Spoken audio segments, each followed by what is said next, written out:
Car मैत्रिणींनो, बघा मी एक अनुभव शेअर करते तुमच्यासोबत की 4 ब्लाऊज एक बाई टाकून जाते, एक लेडीज टाकून जाते आणि एक शिवून दे म्हणते. मग आपण कसं म्हणतो, जाऊ दे बाबा नवीन कस्टमर आहे, एक शिवून द्यावं.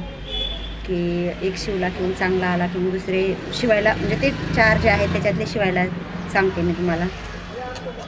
आणि जो शिवून दिलेला ब्लाऊज असतो तो घालून पाहायचा आणि छान आलाय म्हणून सांगायचा, दुसरे ब्लाऊज शिवा म्हणून सांगायचं. आता त्याचे तर पैसे दिलेले नसतात. आपल्याला असं वाटतं की जाऊ द्या बाबा, त्या 4 ब्लाऊज आहेत ते एकत्र देतील सगळे.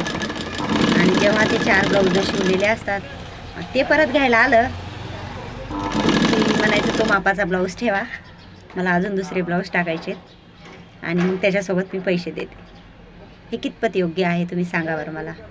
सगळ्या ज्या टेलर ताई आहेत त्यांनी सगळ्यांनी मला कमेंट करून सांगा की हे कितपत योग्य आहे. ते ब्लाऊज अस्तर लावायचे असतात, अस्तर लावून घ्यायचे, त्याला धागा लावायचा, त्याला शिवायला वेळ द्यायचा आणि शिलाईसाठी वाट पाहायची. बरोबर आहे की चूक आहे मला कमेंट करून नक्की सांगा. आमचं चुकतंय का समोरच्यांचं चुकतंय हे पण मला कमेंट करून सांगा.